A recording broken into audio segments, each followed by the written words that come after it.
Hi, I'm John Stevenson, and we're going to be looking at Alexander the Great in our continuing study of the history of civilization.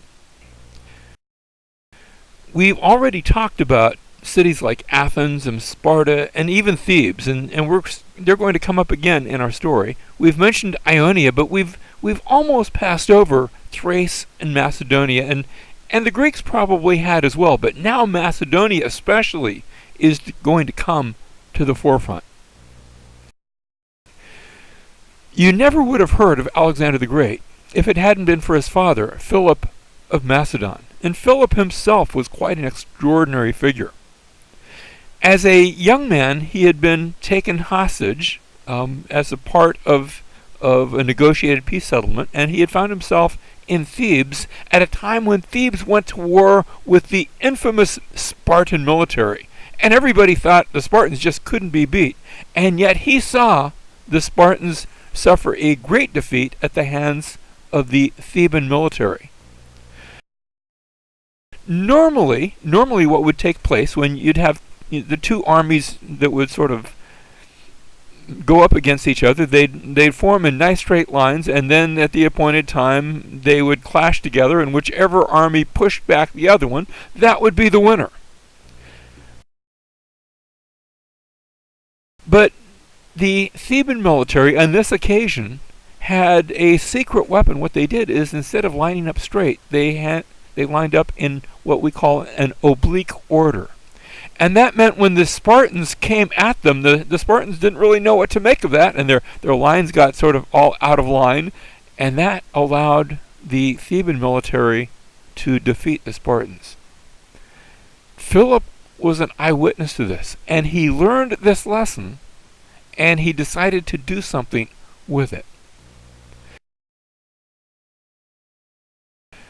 Philip now becomes king in 359 BC, and early on he marries Olympia, the daughter of Epirus, a country to the west of him on the Adriatic coast.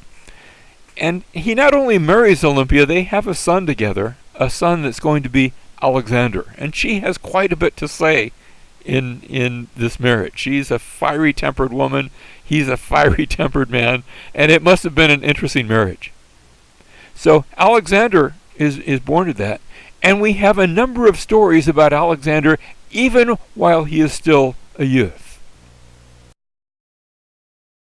One story that's told about Alexander is the story of his horse Bucephalus. This horse had been given as a gift to Philip, and it was a horse that no one could tame. And the horse handlers, they had been working with the horse. They were just unable to get him to settle down, unable to break him to the saddle. And young Alexander, still just a boy, had come upon this and had been watching the horse handlers, and he said, "Father, let me ride that horse. I can ride that horse." And Philip says, if something happens to you, your mother's going to be very upset with me. No, let the horse handlers do this. No, Father, I insist. And so finally Philip says, well, then go ahead. And young Alexander goes and takes the horse, Bucephalus, and he turns him so that he's facing the sun. Because he had observed him, had noticed, the story goes, that he had noticed Bucephalus had been jumping and rearing, even stricken by his own shadow. And so he turns him into the sun where he can't really see that well, and then he speaks soothing words to him, and then he jumps on the horse, and he rides him as no one had been able to, and Bucephalus now is going to become the favorite horse of Alexander throughout most of his life. And his father looks at him and says, Son, Macedonia will be too small a kingdom for you. And those words will end up being prophetic.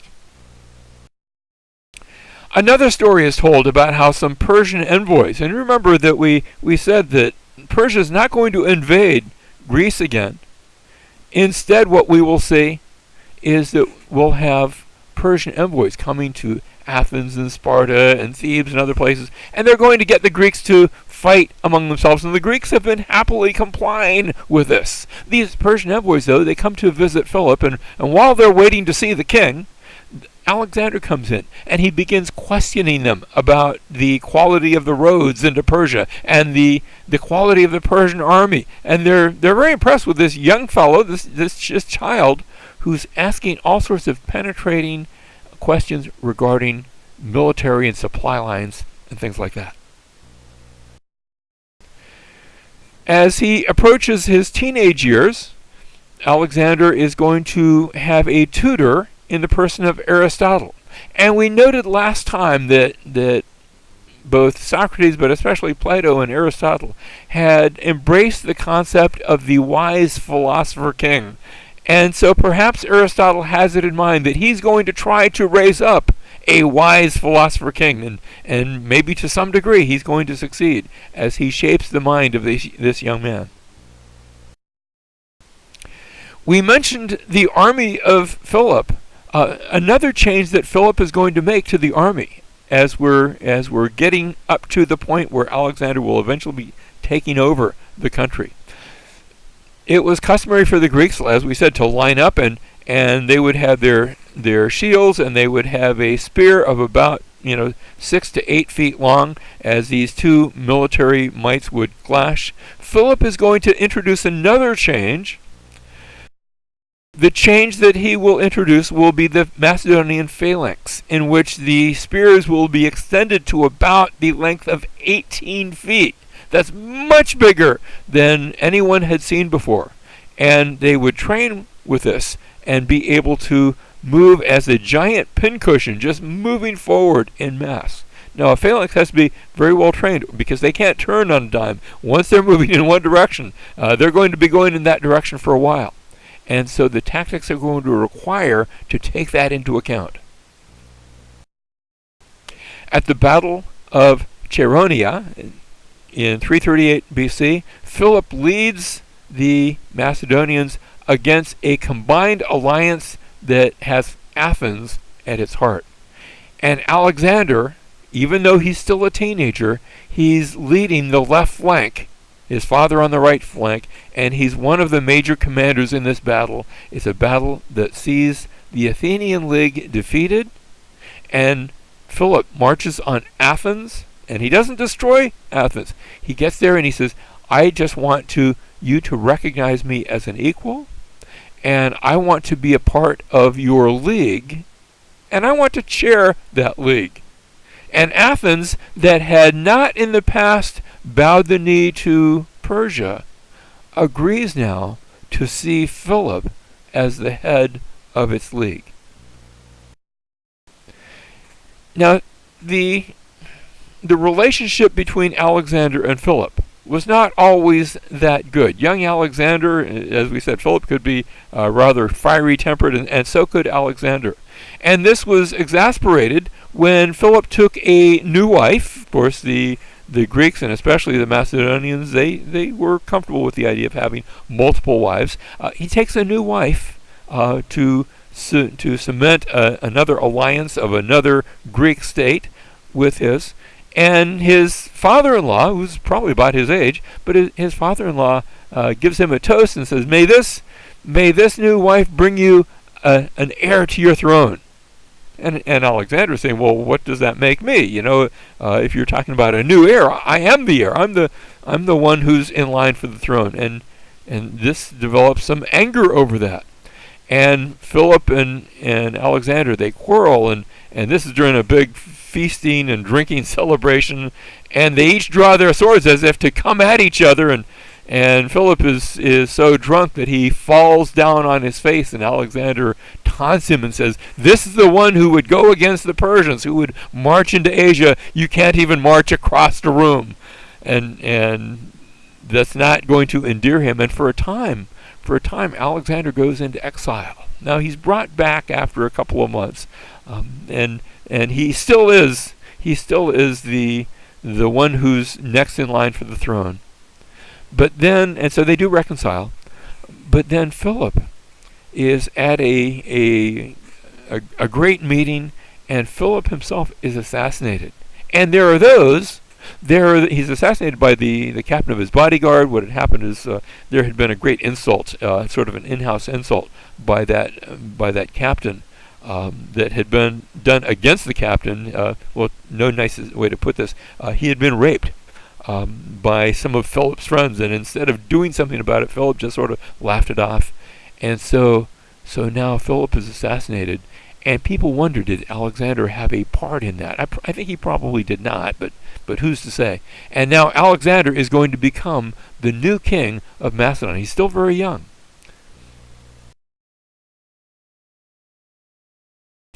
And so as the new king, he's only 20 years old, and he goes down, and there's an immediate revolt. They had the Athenians and others had subjugated themselves to Philip, but they think of this young upstart Alexander. He's only 20 years old. What can he do? And he shows what he can do within the space of 6 months. He's put down all of these various revolts. He has marched on Athens. Doesn't destroy the city again, but now they are going to recognize him as the leader of this league of Greek nations. And he says, I'm doing this not to lord it over you. I'm doing this so that you will follow me against Persia. Let's unite against this common enemy.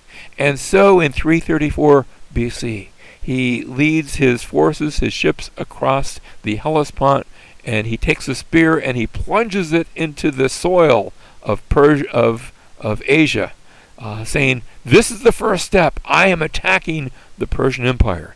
Follow me.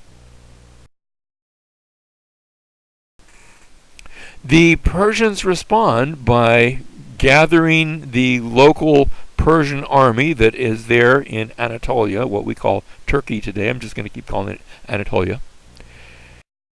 And at the Battle of the Granicus River, this great Persian army meets Alexander, and they suffer a great defeat. Alexander is victorious, charging across the river and attacking the Persians. He's actually knocked from his horse, knocked unconscious, but he recovers and he gets back up and has won a great victory against the Persians. From here, they're going to march down the coast, liberating, and that's how they're going to call it. We're not conquering, we're just liberating these various Greek cities, because remember that you have the Ionian Greeks there on the west side of Anatolia, and each city that will open their gates to him, he allows them peace, and he says, look, you were a governor of Persia before, now you're a governor to me. I'm the liberator, I'm the good king, I'm not like those nasty old Persians, and so you follow me. And each city that does this, and most of them do, he gives their liberty, and yes, they're going to pay taxes to him from now on, but he is accorded the celebrations of a conquering hero, a conquering liberator. And from there, he turns north, and he's going to spend winter at a place called Gordium.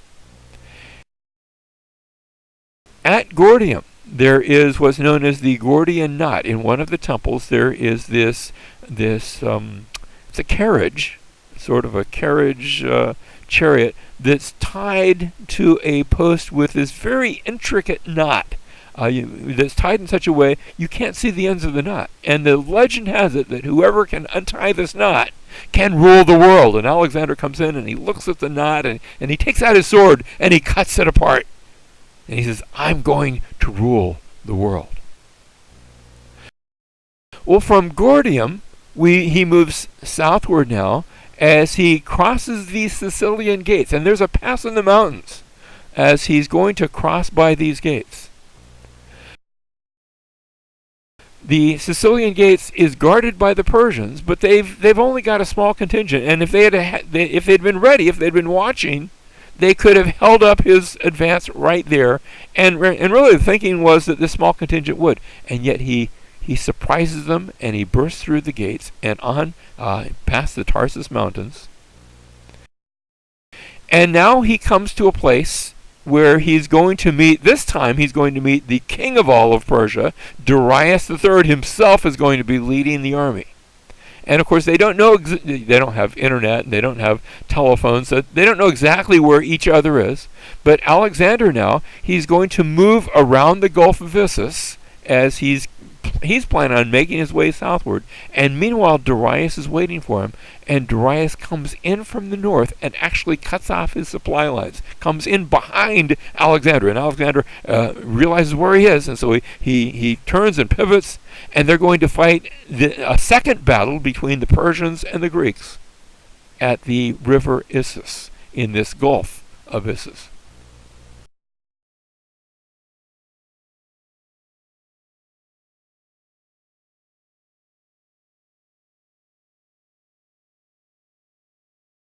At the Battle of Issus, again, this time the river is between them. And again, Alexander and his troops have to cross the river to fight the Persians. He's vastly outnumbered.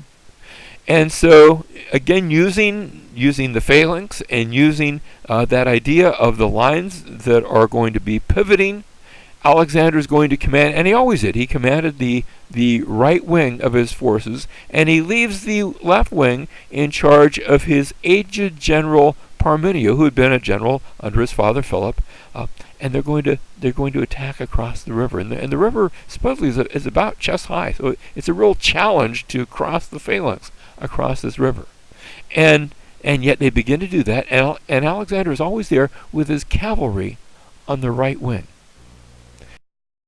And Alexander makes note of where Darius, and he waits until they've begun that crossing, and just at the appointed time, Alexander charges with his Macedonian forces, with his cavalry, making straight for Darius himself. And so he charges.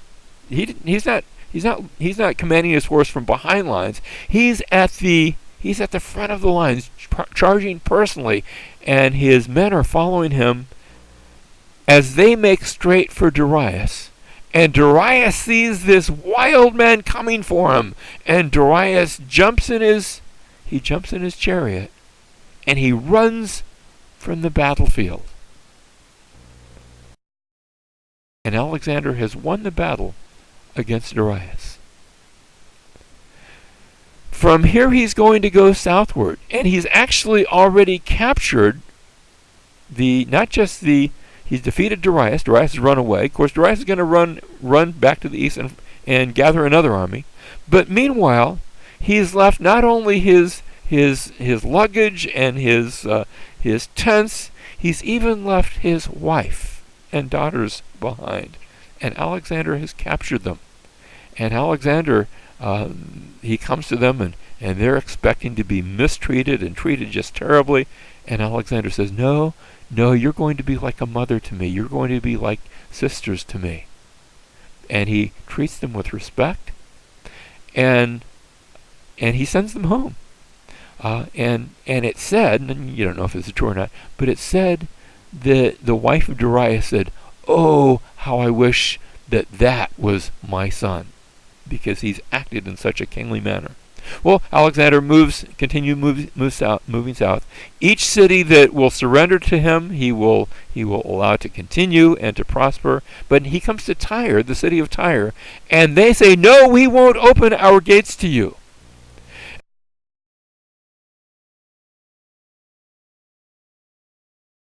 The reason why they won't open to Alexander is because they are a island city. Now, there's an old mainland city there on the mainland, but the new city of Tyre is out on this island.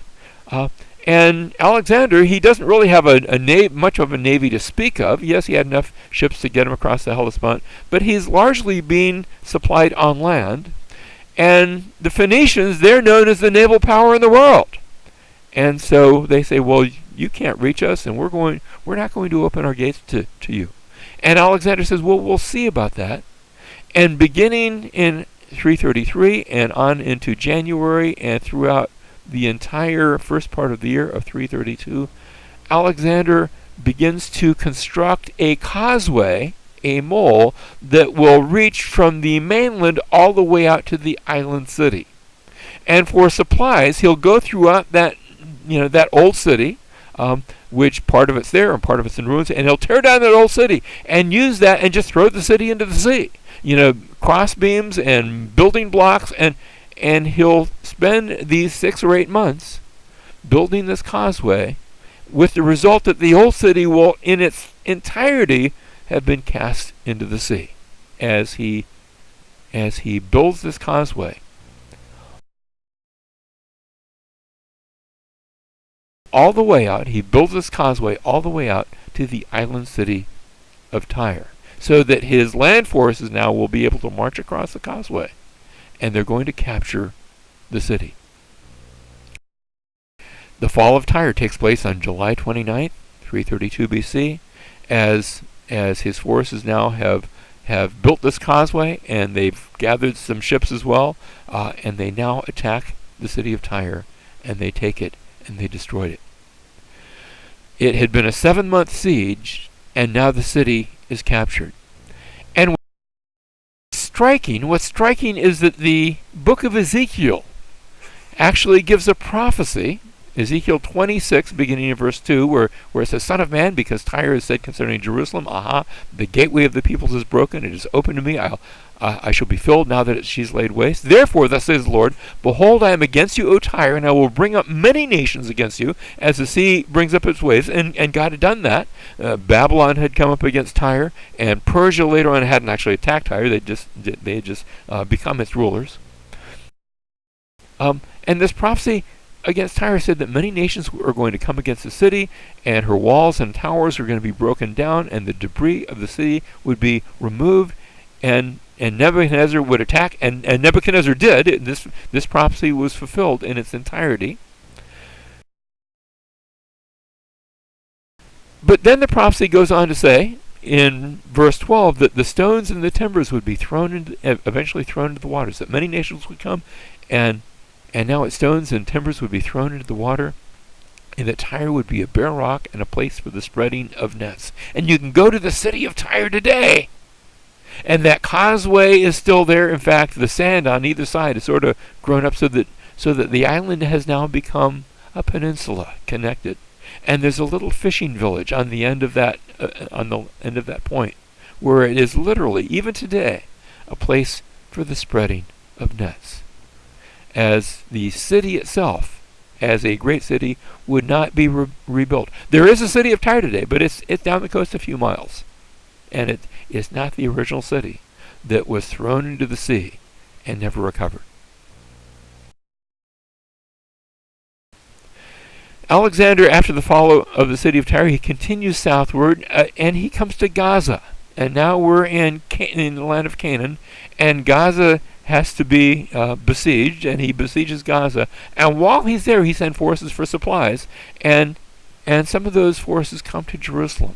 And when they get to Jerusalem, Jerusalem also closes its gates to the Greeks. And Alexander says, well, you know what happens when that happens? I come and I destroy the city. And so he marches on the city of Jerusalem.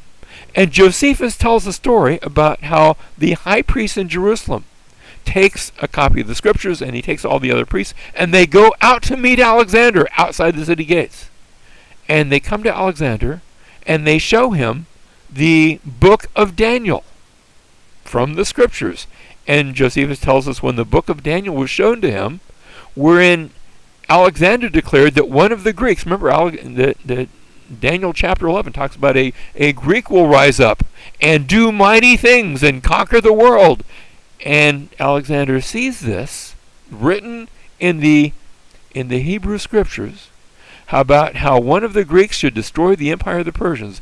He supposed that he himself was the person intended, and then he was glad. And now he turns to the Jewish people and he says, well, because of that, go ahead and open your gates to me now, but I'm going to allow you to continue to be high priest, and you'll continue to reign over your people, and you can have peace and prosperity, and be sure you send me your taxes, and have a nice day. And Alexander leaves Jerusalem intact and does not destroy the city. From here, Alexander now marches on Egypt. And as he gets to Egypt now, he's going to be recognized as the Pharaoh. They will see him, and they will declare him to be the Pharaoh. And from Egypt, he'll march westward all the way to the Siwa oasis, where there is a temple to Amun.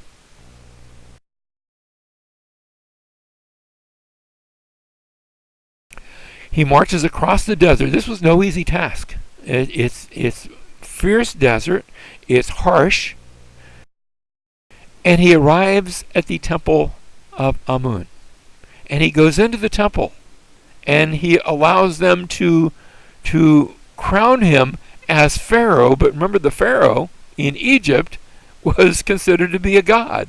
And so they're going to crown him as though he's a god. He also founds a city. He founds the city of Alexandria. Now, there's going to be a bunch of Alexandrias. He's going to found a bunch of cities. But this one in particular is going to be the largest and grandest of all. It's right on the coast of the Mediterranean. And most of Egypt is always further south, in what we call Central or Upper Egypt, further south. But Alexandria is going to be right on the coast, and it will be a marvelous city. From here, Alexander now leaves, and he marches to the east into Mesopotamia, actually crossing both the Tigris, both the Euphrates and the Tigris. And he meets again Darius, who's gathered another army near a city called Arbella.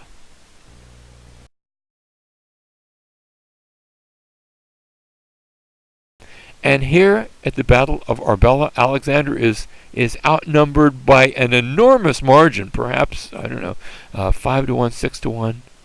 And again, he meets Darius. Again, there is that same basic tactic. He's really doing the same thing he did at Essos, only this time there's no river. The plains for the battle have been cleared so that Darius's great forces can surround Alexander, and he's going to sort of let it happen, waiting for just the opportune moment as he then charges. That's Alexander. Notice the A in the little triangle on the upper right-hand corner, where he charges through the lines of Darius, heading again straight for Darius, just like he did at Issus. He attacks Darius. Darius again sees him coming, sees him charging, sees him just wrapping up that middle portion of the line. And again, Darius jumps to his chariot and he flees the battlefield with Alexander hotly in pursuit. Parmenio, holding the left line, is almost overcome. Alexander has to come and turn and sort of wrap up the rest of that line. And Darius again flees the field. So from Arbella now, Alexander will march down and take Babylon without a fight, similar to the way that Cyrus had captured Babylon almost without a fight. And so Alexander likewise, he captures the city of Babylon. He marches through those Ishtar gates to the acclaim now of all the people, for indeed he has become the ruler of the world. From Babylon, he marches to Susa and captures Susa, the palace of Darius. He then goes from here to Persepolis, the summer palace, or maybe the winter palace. I'm not sure what seasons they use it for. But at Persepolis, he takes this grand city of Persepolis, and he captures Persepolis, and he burns Persepolis to the ground. Now, you can go there, and you can see all those parts of Persepolis that were not made of wood, all the stone carvings and the pillars. But the city itself will be destroyed. The city itself will be destroyed as punishment for what the Persians had done to Athens back so many years before, when the Persians had invaded Greece. From Persepolis now he marches north, hearing that Darius is there, attempting to raise still another army, but there's no army, and instead he follows on the footsteps of Darius, finally catching up to him.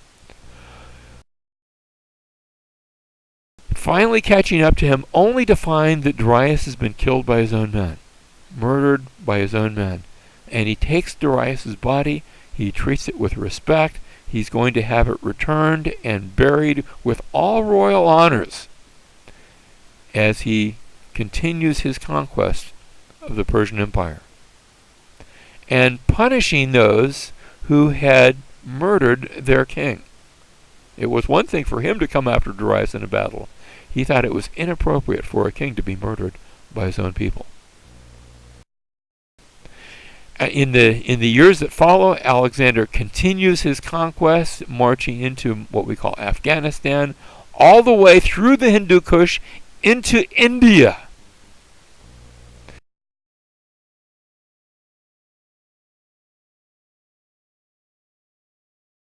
He wins battle after battle. He wins against the king of that northwestern section of India.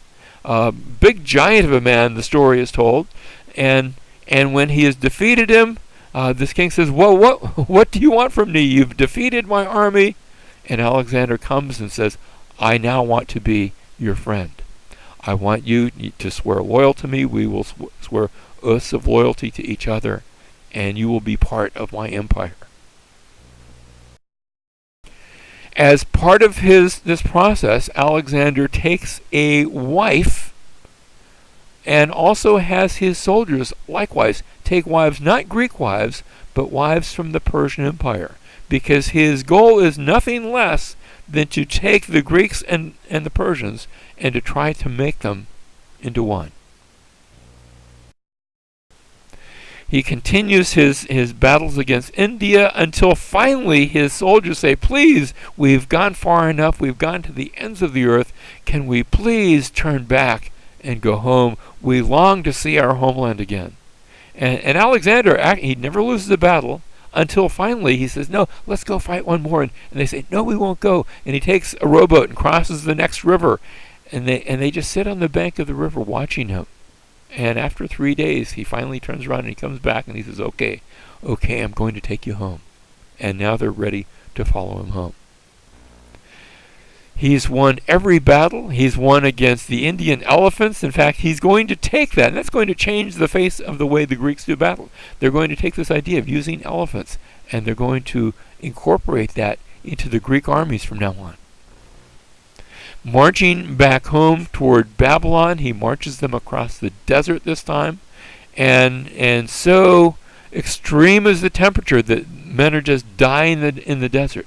They gather a helmet full of water and bring it to Alexander, saying, "Here, we're all dying of thirst, but we've gathered from our rations, and here you can have this." And he says, "I will not drink while my men go thirsty." And he takes it and he pours it out as an offering to them all. "I will suffer thirst with you."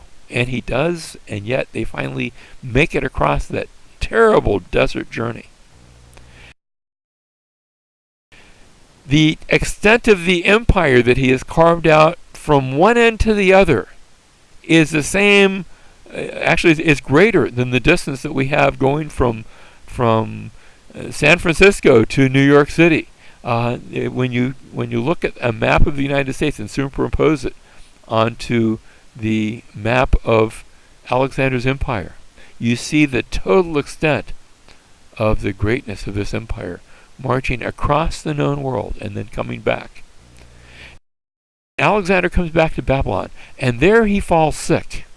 And Alexander had been sick a number of different times. He had been wounded a number of times in battle, but he's still only in his early 30s.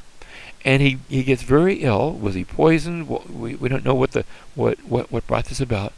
Becomes very sick with a fever, and they think maybe he'll come back from this, but he's not going to come back. And as he lies on his deathbed, and his soldiers march across because they can see he's still alive, but he hasn't died yet, but he's about to. And his generals gather around him and they say, "To whom are you going to give your kingdom?" And he whispers to them, "To the strongest." And by so saying, he will plunge his empire into war. And it will come apart at the seams.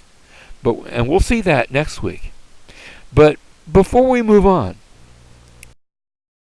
we ought to note the legacy of Alexander. First of all, he brought such great cultural interchange from east to west that he's going to change the face of Persia, but he will also change the face of Greece as these two cultures come into contact one with another and interchange with ideas and concepts. He will also advance scientific learning. After all, remember Aristotle? His tutor had been had been a great scientist, wanting to examine the way the world works. And so as Alexander marches across the Persian Empire, conquering that, he brings with him scientists and observers, and the scientific knowledge of Greece will achieve literally astronomic proportions, so that we're going to see Greek astronomers, we're going to see Greek scientists after this time that will have been introduced and greatly accelerated by Alexander himself.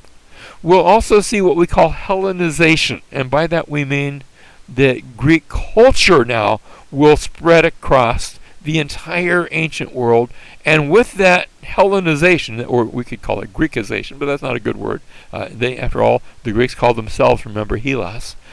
We will also see the Greek language spread, so that when it comes time to write the New Testament, they won't be writing in Hebrew or Aramaic, even though they're living in Canaan. They'll be writing Greek. And we're going to see the New Testament written in Greek as we come to the next portion of our story.